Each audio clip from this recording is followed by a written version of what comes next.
Metro Future. Good day everyone. Usually I don't do these types of videos, but the Metro series is a long and beloved franchise of mine. And today I want to discuss a new entry into the Metro series. Metro Exodus. Part 3 of the franchise inspired by the books by Dmitry Gliguchevsky. If you love anything post-apocalyptic, Metro should be on your reading list because this series is a truly brilliant piece of work. So unique, no publisher wanted to touch it, so the fans stepped in and funded the first book. Now the franchise is considered to be on par with some of the greatest Russian science fiction works like The Roadside Picnic, and its games are critically acclaimed works of art like Bioshock, on which I will make a full video series as soon as I hit the 2000 subscriber mark. So please share this video if you enjoy my first impression of Metro Exodus.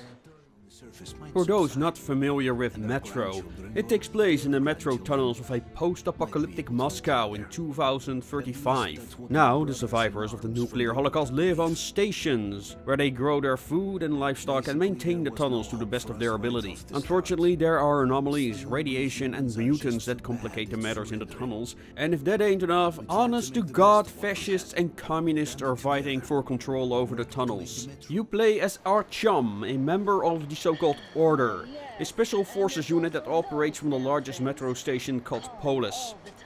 Their goal is to protect all of the metro from enemies within and without. And by now, Artyom has saved the metro 2 times. It and the ruin of Moscow is all he knows, but during Metro Last Light he became convinced there is more to the post-apocalyptic world than he believed. Artyom now spends his free time topside with a radio, running the risk of receiving lethal amounts of radiation, scouring the airwaves for signs of life, until he witnessed something that changed everything. Without getting into spoilers, you and certain members of the Order are now forced to leave the metro and explore post-war Russia. And what an experience it is. Not gonna lie, I love this game. Not so much for the gameplay. It has a lot of quick time events, long in-game cinematics you can skip, and combat is okay at best. But the environments, characters and stories are simply wonderful. Even though I cannot tell you their names, I truly felt engaged in their stories, and at times I could really feel Artyom's despair as he goes on a potentially futile mission to save the loved one. This time, Artyom might not be fighting for the fate of the metro, or even a large group of people, but to me that made it all the more meaningful. Despite Artyom encountering various groups that need saving from an evil ruler or themselves, those scenarios never get resolved, even though that is what you would expect from a video game. But that's in the vein of the Metro series.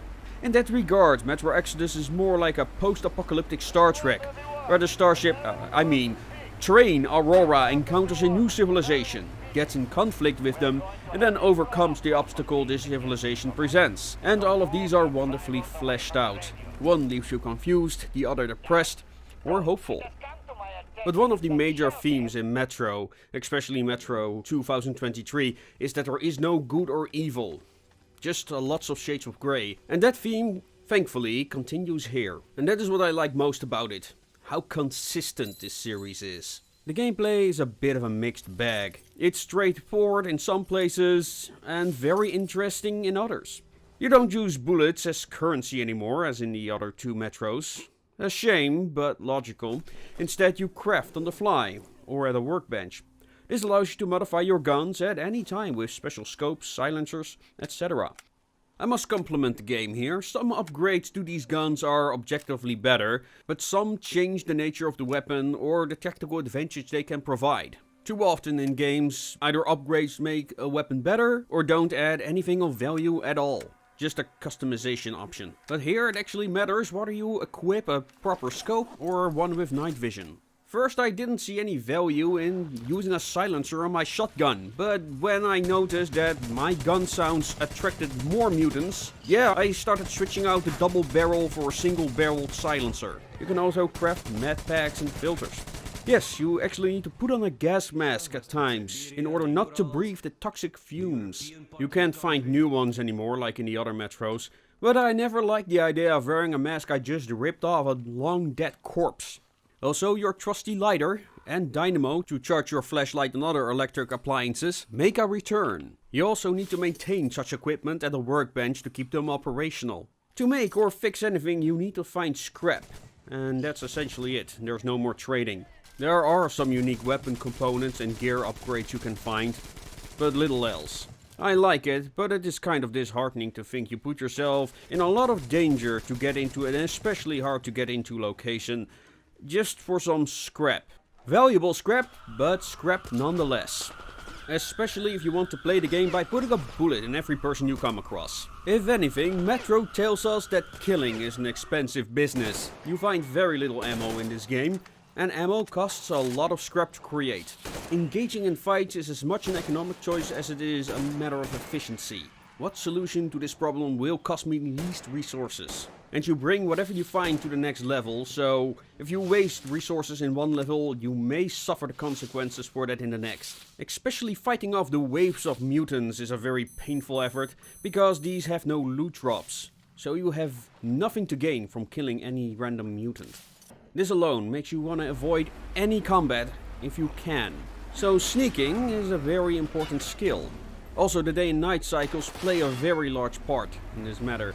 You can engage enemies during daylight, but they'll spot you at every turn.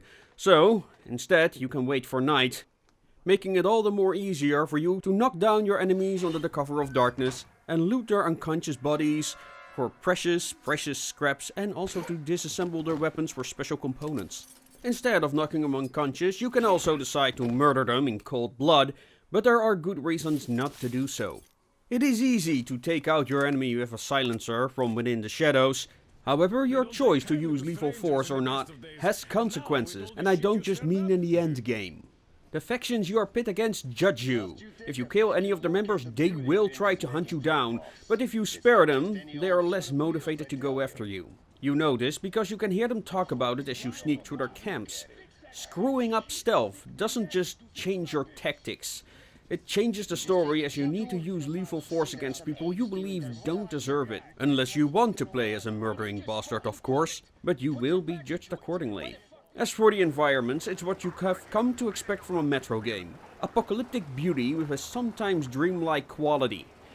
It toned down the supernatural aspect somewhat, but the horror is still there, be it less in quantity. So yes, a solid recommendation from me, and I am already looking forward to the sequel, which will most certainly come. Before then, I hope to do a full series analysis of the 3 Metro games, like the one I am working on right now for BioShock. If you like what I do, don't forget to give this video a like and share it with your friends on social media. If you really appreciate what I do, you can also support me for a coffee a month on Subscribestar, like these wonderful people do. I hope to see you all soon, and of course, make things your way.